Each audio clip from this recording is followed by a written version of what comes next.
जय भीम साथियों, स्वागत है आप सभी का मेरे शिल्पी अम्बेडकर चैनल में। दोस्तों, आप लोग ये सोच रहे होंगे कि कल के एपिसोड में मैं क्यों नहीं आई थी और न ही मैं डाल पाई। तो दोस्तों, इसके लिए मैं आप लोगों से माफ़ी चाहती हूँ और वीडियो कल नहीं बना पाई, उसका मेन कारण मैं खुद ही हूँ। दोस्तों, मेरे पैर में बहुत दिनों से एक घाव हो गया था जो बहुत ही गहरा हो गया था, जिसका ऑपरेशन हुआ। तो इसीलिए मैं कल एपिसोड में नहीं आई थी, नहीं बना पाई। तो सोची कि आज बना देती हूँ और आप लोगों को शायद विश्वास ना हो तो ये देख सकते हैं। दोस्तों, बिना देर किए हुए एपिसोड के बारे में बता देते हैं। आज का एपिसोड 1127 एपिसोड है और इसकी शुरुआत चौल से होती है। सारी चीज़ जब हो जाती है, जैसा कि आप सभी जानते हैं, भीमराव जी जो शिक्षा अधिकारी थे वो सभी भीमराव जी का समर्थन करते हैं और वो ये भी कह के चले जाते हैं कि मैं यहाँ पे स्कूल व्यवस्था खुलवाने की कोशिश करूँगा, पूरी कोशिश करूँगा, ताकि जो जितने भी छात्र हैं वो सभी पढ़ सके, कि सभी को पढ़ने का अधिकार है। तो ये कह के शिक्षा अधिकारी वहाँ से जब चले जाते हैं तो वहाँ पे और भी सारे लोग सब थे जो कि ये विद्यार्थी लोग सब थे।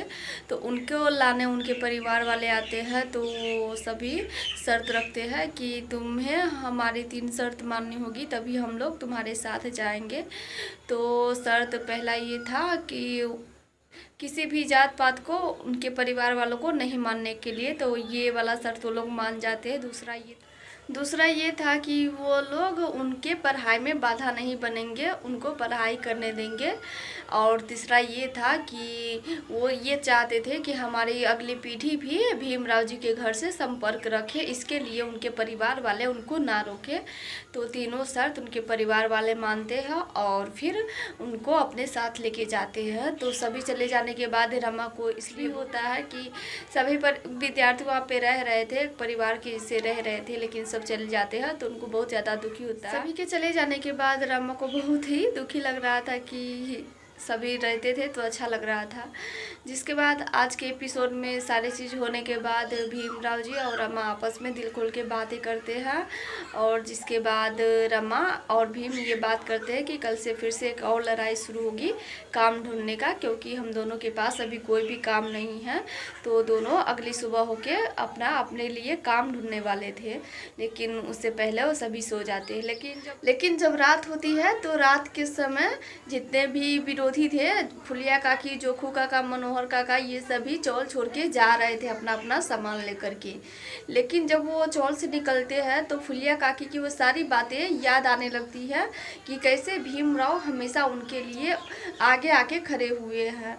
तो सारी बातें याद करने के बाद फुलिया काकी तुरंत से ही बदल जाती है और वो पहले के जैसे भीमराव जी का समर्थन हो जाती है, करने लगती है।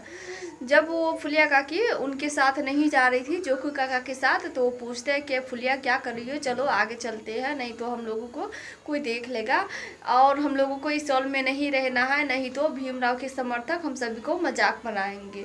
तो फुलिया काकी कहती है कि नहीं, जो शिक्षा अधिकारी ये बोल के चले गए कि तुम्हारे इस चौल में कुछ तो है जो हमेशा लोगों को सपने दिखाने का काम करती है, यहाँ से जो भी आते हैं वो जात पात सब भूल के चले जाते हैं, तो इस चौल में कुछ तो है और हम इस चौल को छोड़ के चले जाए, ये नहीं होगा हमसे। लेकिन फिर भी जोखू, मनोहर, जनार्दन ने सभी उनको समझाने की कोशिश करते हैं, लेकिन फुलिया काकी कहती है कि अगर तुम लोगों को जाना है तो जाओ, मैं नहीं जाऊँगी। इतना कह के जैसे ही वापस फुलिया काकी घर में जाने लगती है, वैसे ही वहाँ पे रमा आ जाती है। आने के बाद फुलिया काकी उनसे हाथ जोड़ के माफ़ी मांगती है कि मुझे रमा माफ़ कर दो, मुझसे गलती हो गई, जो कुछ भी मैंने तुम्हारे साथ विरोधी बन के किया वो मुझे नहीं करना चाहिए था, इसलिए मुझे माफ़ कर दो। इतना कह के रमा के साथ फुलिया काकी गले लगा के रोने लगती है। फिर यह सब देख के जोखू, जनार्दन, मनोहर हैरान हो जाते हैं, लेकिन वहाँ पे फिर आते हैं भीमराव जी और वो सभी को समझाते हैं कि आप लोग इस चौल को छोड़ के मत जाइए, अगर आप लोगों को मुझसे दुश्मनी निभाना है तो पूरे हक से निभाइए, जो करना हो यहीं रह के करिए, चौल छोड़ के नहीं जाइए। और रमा ये भी कहती है कि मैं आज रात की बात किसी को नहीं बताऊँगी, रात की बात रात में ही ख़त्म हो जाएगी, से चलिए आप लोग चौल में ही रह जाइए। तो सभी कहते हैं कि चलो ठीक है, हम लोग चौल में ही रह जाते हैं, लेकिन अगर तुम्हारे समर्थक हम लोगों का मजाक उड़ाएंगे तो हम तो बोल देंगे कि ये सब हम तो चौल छोड़ के जा रहे थे, लेकिन भीमराव के कहने पे हम रुक गए। ये शर्त पे वो लोग रुक जाते हैं। फिर जब सुबह होती है तो सुबह के समय भीमराव जी और रमा आपस में बात कर रहे थे और कह रहे थे कि चल के हम अपने लिए काम ढूंढते हैं। उसी समय फुलिया काकी उन दोनों के लिए चाय और दूध लेके आती है और कहती है कि तुम दोनों पी लो, इतने दिनों से हम तुम्हारे साथ गलत व्यवहार कर रहे थे, लेकिन अब मुझे समझ में आ गया, मैं फिर के जैसे तुम्हारे समर्थक हो गया हूँ। इस बात के लिए दुखी हो रही थी कि जितने भी विद्यार्थी लोग थे वो सभी चले जाते हैं और वही बात वो याद कर रही थी कि कैसे हम लोग साथ में रहते थे। तो फुलिया काकी आके रमा से कहती है कि रमा क्या हुआ, वो लोग अगर चले गए तो वो सभी अपने अपने घर गए, लेकिन इतने दिनों से मैं तुम्हारे विरोधी बन के फिरती थी, लेकिन आज मैं भी तो तुम्हें मिल गई, तो इसलिए तुम खुश हो जाओ। जिसके बाद भीम और रमा दोनों खुश हो जाते हैं। फिर यही बात सब चल रहा था कि वहाँ पे शोभा काकी भी आती है। आने के बाद वो सभी आपस में बात कर लेते हैं। फिर भीमराव जी और रमा वहाँ से चले जाते हैं। जाने के बाद फुलिया काकी शोभा काकी से भी माफ़ी मांगती है कि शोभा मुझे माफ़ कर दो। तो शोभा काकी उनको कुछ बनाने के लिए कहती है कि आप बहुत अच्छी बनाती है, तो आप बना के मुझे खिलाइए, खाते खाते फिर बात करूँगी, सोचूंगी कि आपको माफ़ करना है या फिर नहीं।